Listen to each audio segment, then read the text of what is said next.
dogs. This week's interview is with Patrick Ransom of Camp Bow Wow. Hi Patrick, welcome. Thank you so much for having me, an absolute pleasure. Nice to have you here. So tell me, what is Camp Bow Wow?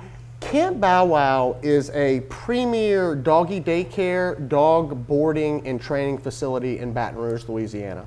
And what makes Camp Bow Wow a little different than a lot of other different facilities is that we have an open play environment. So dogs, while they're here for daycare, boarding, or training, actually get to socialize and interact with other dogs and have fun. Okay. And you said boarding, daycare, and training. Yes, ma'am. Okay, is that the only thing you offer, or do Yes. you offer other services? So we focus on those three things. We also do some basic grooming here, nail trims, ear cleaning, eye cleaning, teeth brushing, but we stay away from the clipping just because we want to focus on what we're good at, and that's letting dogs have fun and enjoy interacting with one another. Now, who came up with the concept of Camp Bow Wow? Well, I wish I could take credit for it, but this is actually a franchise, nationwide franchise. There's actually over 130 camps throughout the nation. And basically what Camp Bow Wow has figured out over the last 13 years is that if you provide dogs and you let them socialize and have some fun, not only are they a lot happier, but they're a lot easier for us to take care of, and it gives them a much more positive boarding or training experience. Okay, and why should owners consider a day camp? Well, one of the reasons I love the daycare idea so much is that, number one, it gets to socialize your dog, so your dog learns to have positive interactions with people and mostly other dogs. Okay. Number two, and this is always a huge part of it, is that they get that good stimulation while they're here. Right. So one of the things that's been very surprising to me is that we have a lot of working professionals that drop their dog off before work and then pick them up in the afternoon when they're done. And what's the benefit for them? They get to go home and have fun with their buddy and relax on the couch, as opposed to having to work them and walk them and all that good stuff. Or in the case of some things that I've read is my dog had so much fun at Camp Bow Wow that by the time we get home, falls right asleep, passes out. And you hit a really big selling point, Letitia, of our business. We always laugh that a big part of our service is providing that mental, physical, and social stimulation. And like you said, what's the benefit to that is our clients pick up dogs that are satisfied. Right. So they can just worry about hanging out and having fun with their buddy. Their needs have already been met. Well, you know, as a fellow trainer, our motto is what? A tired dog is a good dog. Absolutely. I always laugh, Letitia. I'll have someone call me 3 days before Thanksgiving and say, Patrick, I have 60 people coming over. I need you to fix my dog by Thursday. So, you know, I'll make a lesson with them for next week so we're ready for next year. And then I'll tell them, bring them to daycare 3 times a row. A tired dog, like you said, is a good dog. So why should people consider, and you've touched on it already, Right. I just maybe want to expand a little bit. What are the benefits of bringing your dog to daycare as opposed to leaving your dog in a kennel at home alone, or letting your dog run free at home while you're out, whether working, running errands, or whatnot? Absolutely. So a big misconception that a lot of people have, I know I had this misconception years ago, is that we think when we leave our dogs that they sit there doing push-ups and exercising and training themselves. We can only wish. Yeah, I was going to say that would be nice for us. But what this does is, most people don't realize is, your dogs, while you're not home, generally sit around waiting for you. And what this does is it builds up their energy. It builds up frustration. So what happens is, when you get home and you want to hang out with your buddy, or you want to do some training or something like that, you've got other needs that have to be met first. Right. And the thing is providing that stimulation, not only does it wear them out mentally and physically and socially, which is great for, you know, when you get home, what else does it do? It teaches some independence. Right. And I always tell people that, you know, I'm a crazy dog person. I love dogs more than anything. But one of the gifts I like to give my dogs and myself is a tiny bit of independence. Right. So I know when I go on vacation, my dog has a place where he can go and have fun while I'm out handling my business or having fun. I don't have to worry about my buddy sitting around being bored, being sad. He's having a blast while I'm having a blast. Right. And it's been such a interesting thing to me that I've heard so many people say that they've gotten their freedom back. They can take vacations now. Exactly. They can take day trips because, you know, we all love our dogs so much. We want to make sure they're satisfied while we're away from the house. exactly. So what is the procedure? Say I want to enroll my dog in Camp Bow Wow. What's step one? What can I expect? Okay, so the first thing we need to do, Letitia, to get any dog into camp is we need to pass an interview. Okay. And what Letitia, an interview is, basically it's a free day at camp where we test your dog and we make sure it's a good fit for you and a good fit for your dog. So what would we do? We would have a new client show up with their dog and current vet records of rabies, bordetella, and distemper. Right. And what we would do is we would bring your dog into this room, and it's kind of silly, but we do it all day long. We would introduce your dog to a dog of the same sex and a dog of a different sex. And like I said, it's kind of silly, but head to butt and kind of let them smell each other. That's dogs. Absolutely. That's like They us don't shaking say hands. hello like we do. Exactly. So, and the neat part about that process is, Letitia, is that you see the dogs, and it shows you a very clear illustration on how social they are. Right. You can tell when you bring a dog in here and they're smelling butts and circling and play bowing and wanting to, that silly body language. Absolutely. When you see that, you know you've got a social dog that's probably going to do well here. Now, are there some dogs that aren't a perfect fit for Camp Bow Wow? Absolutely. Older dogs with, have developed some health problems. And then you do have some dogs that just don't prefer off-leash play, and that's absolutely fine. And that's exactly, Letitia, why we do the interview process, to make sure your dog's going to have fun with the dogs here, your dog's going to be okay being away from you. Right. And the other thing is that your dog is going to enjoy the whole process. Our big thing during the interview process, and we'll do an interview as many times as it takes to get that dog in here, Right. but we have to form, as you know, as a fellow trainer, that positive association. Exactly. When a dog comes here, I always say, I want them to think of it as doggy Disneyland. Like, I'm so excited to be here to play with my buddies, and that's also why we're very careful with some of the services we offer. So you mentioned the vaccinations that you require. Yes, ma'am. So what were they again? Just Thank you for asking. It's such a big part of it. I always joke around, it's one of the hardest parts Right. once we get the vaccine. But they're bordetella, and that's the kennel cough nose spray. And that's 6 months. Yes, ma'am. Every Thank 6 you for months. mentioning that. That has to be every 6 months. And then obviously we require rabies and distemper. And I tell everyone, and all of our regulars know, we're very strict on shots just because we have to be.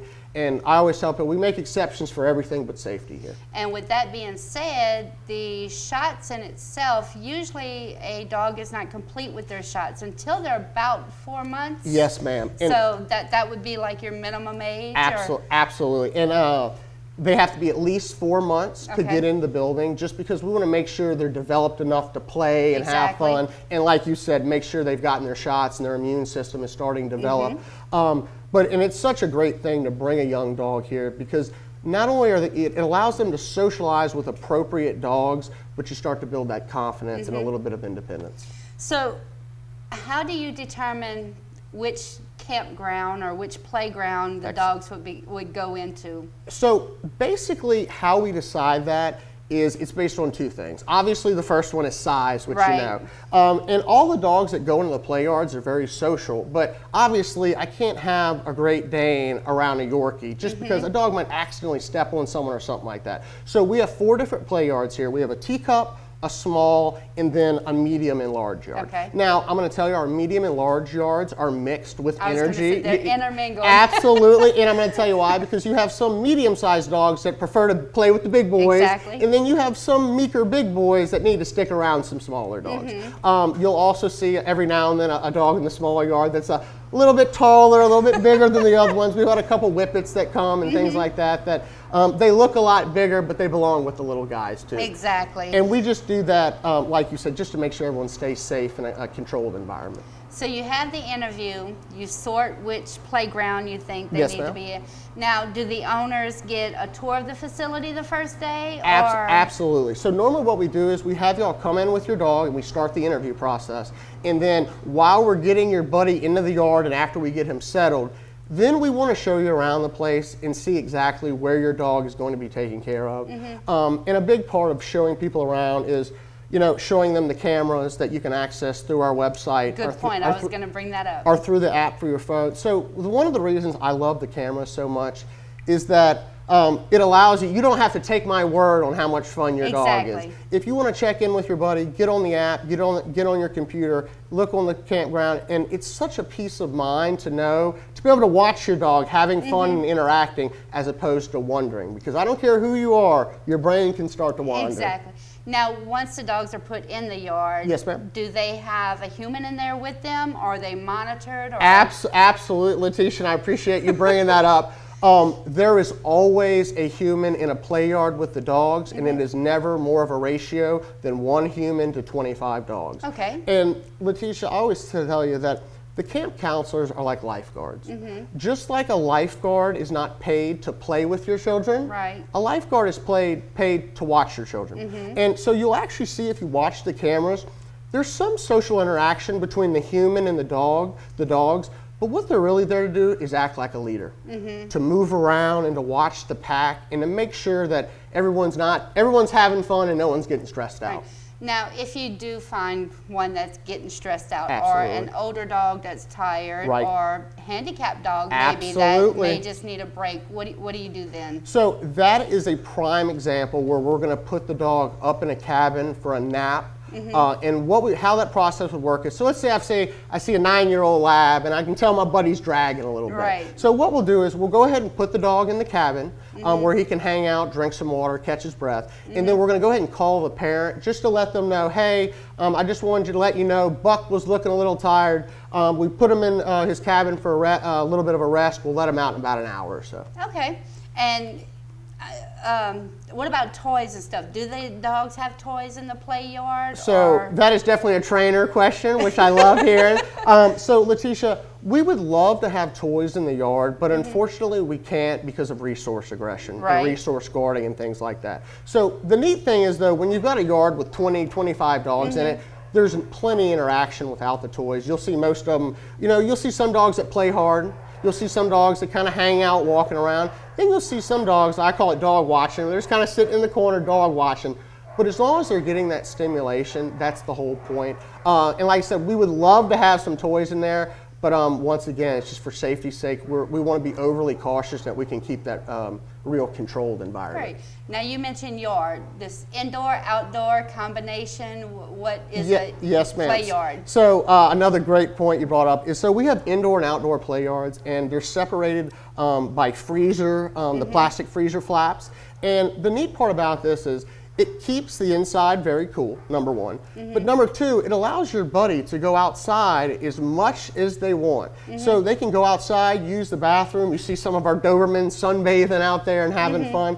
And it allows your dog to go indoor, outdoors. The other neat part about us, it makes a lot less messes for us to clean up because they're outdoor in the play yards, having fun, interacting. And it's amazing how even an interview dog, you'll see them a couple hours into it, they'll start to get in the routine of going inside and out. Now, do any of the dogs go outside and try to dig their way out, or? Well, we have dealt with that before. Now, luckily for us, Letitia, we have something called Bow Wow turf. It's specifically made for Camp Bow Wow. And the neat thing about the artificial turf outside is that not only is it very sanitary because we have a drain system and a flush system underneath it, but the other neat thing is there's nothing to dig up.